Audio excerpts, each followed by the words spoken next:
Gauri, go study. Okay.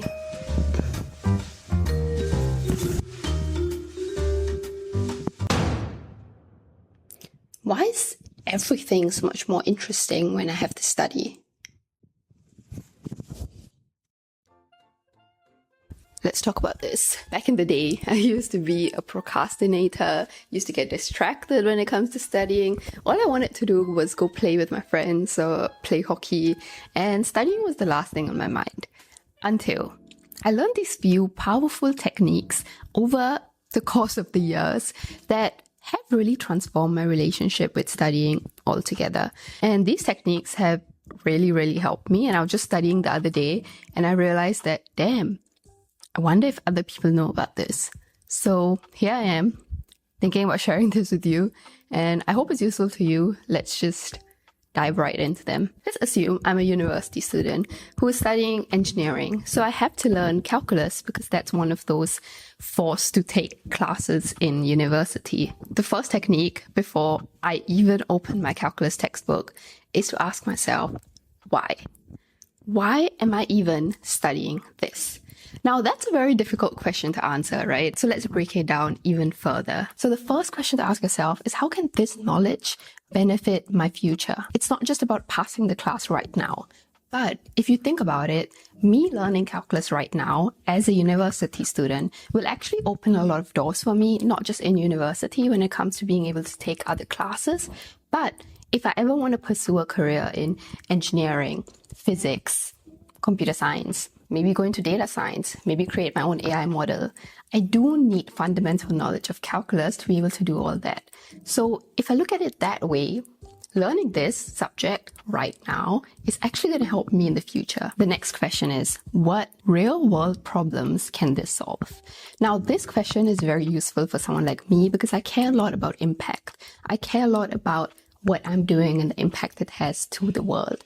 So when I answered this question, it actually makes me feel like what I'm learning is useful to not just me, but to the world. So in the example of calculus, it's crucial in fields like medicine to understand rates of infection, or environmental science, maybe to model things like climate change. Just very vague things that actually end up doing pretty good stuff to the world. So me learning this can allow me to have that impact one day in the future. Final question. How does this subject connect to my interests and my passion? So in my case, calculus, that's really hard to answer, but I do like technology. I do like things like image recognition and want to go pursue a career in those type of fields. And to be able to do so, I need to know calculus. So there you have it.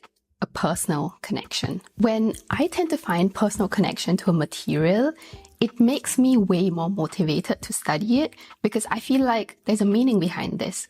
I'm not just studying it to get an A in an exam, but I'm studying this to get knowledge about a specific field that will let me get knowledge about something that I'm actually interested in, especially if the current subject is slightly boring, like calculus mostly is. Once you've found your why, it's time to look at the bigger picture.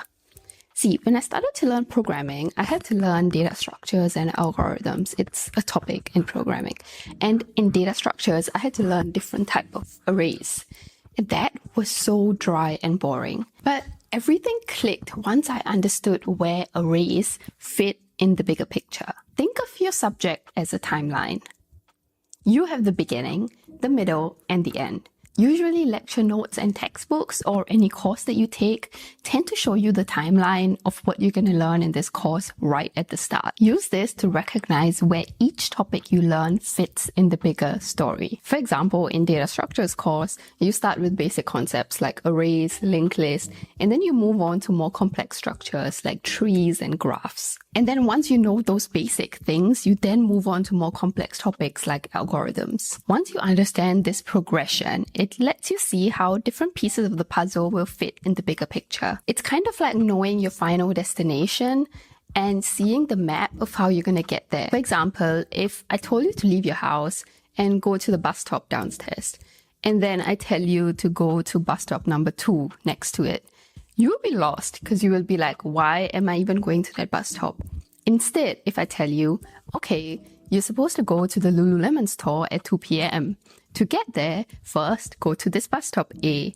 After you go to bus stop A, go to bus stop B. And then you will end up in Lululemon store. That makes life so much easier because then you're not so lost anymore. You kind of know what every step of your journey is and what the final destination is. Once you know your destination, these small paths start to make more sense. And once things make more sense, you get more engaged and motivated to continue learning about them more. Seeing the bigger picture is actually not just limited to academic subjects. So I know the examples I give are more about university students or like just people learning new subjects, but I use this technique even at work, especially in bigger organizations where you just have a lot of different things to learn and there's just so much knowledge flowing around. Like, how do you understand everything? That's where seeing the bigger picture actually comes handy, because once you see the bigger picture, you can narrow down and see what you don't know and start to learn and pick up those knowledge gaps. So the next time you start to learn a new subject or skill, look for the bigger picture, look for the main timeline. What is the subject or what is this course actually going to be about? Spend like the first 10 minutes of starting out just drawing out this timeline. And even if those parts seem confusing, you don't even know what they mean, that's a good thing because now you know what you don't know, and that's the first step solved. Now that you found your why and you know that you have to see the bigger picture, it's time for the third technique, which is teaching others. This technique was actually so powerful for me, and it really helped me go to the next step because I realized two things. First, when I started to teach someone else, I actually had to simplify my thoughts and consolidate them in a way that is easily understandable by somebody else, especially those who have less knowledge about a subject than you.